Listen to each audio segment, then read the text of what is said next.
News Talk is online. News Talk Online is a production of paltalk.com, the largest multimedia interactive program on the internet, with more than 4 million unique users on demand on iTunes and on YouTube and on Blip TV and on my blog, GaryBaumgarten.com, where you can post your comments, whether you agree with yours truly or not, no retribution. And thanks to our good friends at CRN Digital Talk Radio, we're syndicated to an additional 12 million households.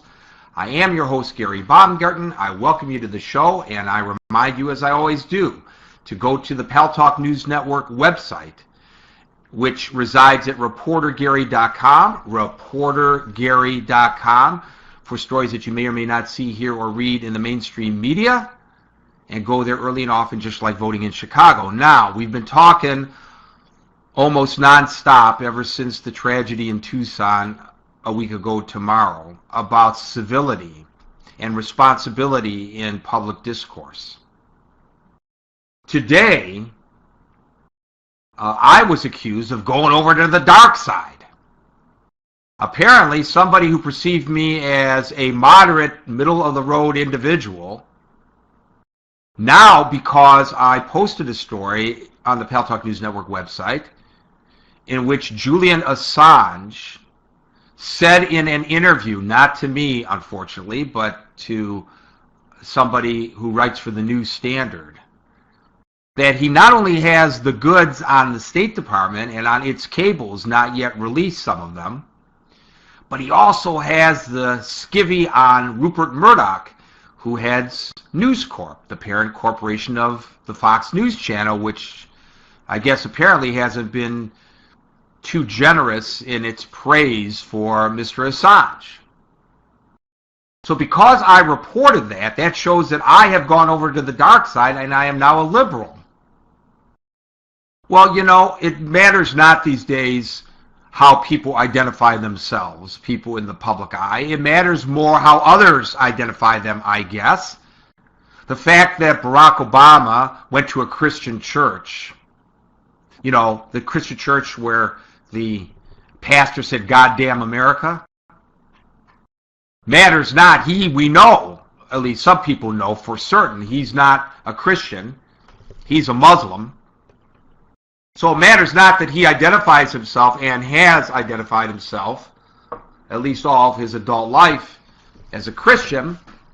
It matters not how he portrays himself, how he lives his life. It's how other people perceive him. That's far more important, apparently, than the reality. So therefore, because of this article that I linked to, I have become a liberal. Okay. I don't consider myself a liberal. I think I'm liberal and even progressive on some issues. But I think that I'm conservative on others. I take things as I see them. But if the writer wants to call me a liberal, if he's convinced I'm a liberal, despite my protests to the contrary, okay, let him think I'm a liberal. So what if I were a liberal? How does that make it the dark side? And I have progressive friends who feel that conservatives are on the dark side, although they may not use the same exact terminology. What is this us against them? You're either with me or you're against me kind of mentality. I don't like it. I really don't like it. You look at a person based on their entire being. You don't look at one little aspect of a person's life, at least not in my mind, and determine whether he is a good person or a bad person. You know, I remember when I used to do talk radio television many years ago, or news talk television, I guess it was called. It was Phil Donahue's network.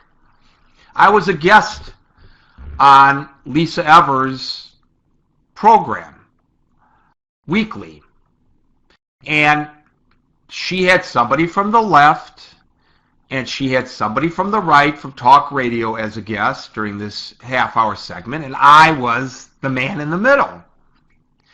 And these guys were screaming and hollering at each other on the air. And then when they got off the air during the commercial breaks, they were talking about they were both in Washington, D.C. Gary, when are you going to come to Washington, so you could come out to dinner with us? Because the two of them are best friends off the air. But I think we've lost some of that. We've lost the ability to disagree without being disagreeable. Now, when anybody has raised the issue, myself included, about the type of political rhetoric that we have seen and how it could cause somebody who was unstable to perhaps do something similar to what occurred in Tucson on Saturday, even though we do not know that there was such a motivating factor with the alleged gunman Gerald Laughlin on Saturday in Tucson. Right away, the people on the right start getting very defensive. You liberals want to take away our freedom of speech, because the person who was the intended target, the congresswoman, was a Democrat. By the way, she was a very moderate Democrat. And the person who was leading the charge, targeting her with bullseyes on her maps that she published, was Sarah Palin, who's quite to the right. Well, now it seems, because Sarah Palin, I think stupidly, released a YouTube video in which she defended herself, like she's the victim here, not the people who were shot in Arizona, but she's the victim because people are questioning how responsible she was in doing this.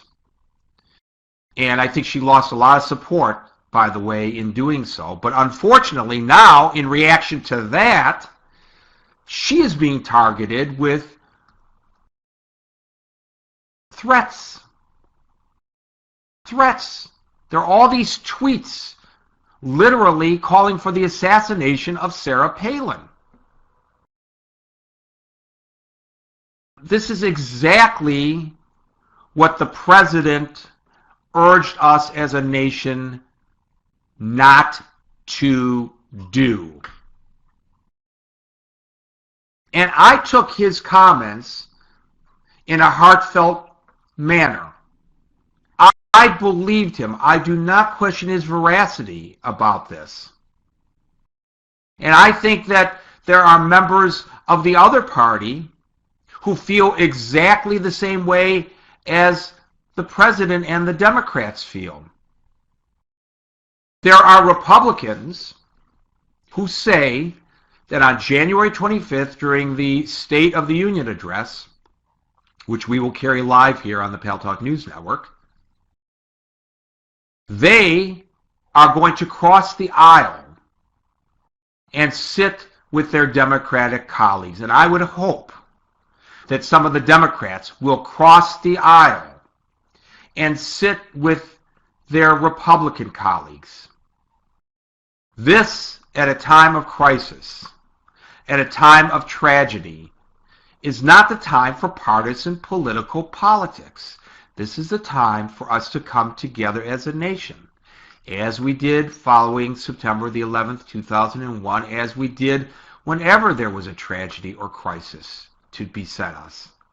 But unfortunately, there are those voices that are still fanning the flames of partisan division. And now they've upped the ante. No longer can one question the motivation or just say that a person is being irresponsible, as those who were critical of Sarah Palin's advertising did. These are unambiguous threats to the life of Palin, which makes them, the people who are making these threats, worse than Palin, because I don't think Palin, albeit she was irresponsible in her presentation, I don't think she was calling for anybody to shoot the Congresswoman Giffords. I just think it was irresponsible in the manner in which she did it. But there's no question that the people who are calling for the assassination of Sarah Palin mean they want to kill Sarah Palin. Now, I'm all for free speech, ladies and gentlemen. We allow free speech in this forum here, and we allow free speech in the comments that are made both to my personal website, my personal blog, and the Pal Talk News Network site, reportergary.com. In fact, we encourage divergent points of view. In fact, if you read the works in the opinion section, you will find people like Roger Madden, who are conservative, and you will read people like David Swanson, who are liberal. And it's pretty well balanced. Richard Swire, Dr. Richard Swire, a highly decorated, retired lieutenant colonel, very conservative, an editor of Red County, a conservative website, is a daily contributor, or at least 3 times a week. Danny Schechter, the news dissector, does a show on a progressive radio network. He's a liberal. Both of them are free-thinking individuals. So I am not one to say we should muzzle people and prevent them from exercising their right to free speech. But to call for the killing of an individual, whether it's an abortion doctor or whether it is a political figure, is inexcusable. This is an abuse of a freedom. An abuse of a freedom. It's probably worse than crying fire in a crowded theater. I'll be back at 5 o'clock New York time Monday for another edition of News Talk Online on the Pal Talk News Network. Until then, peace out.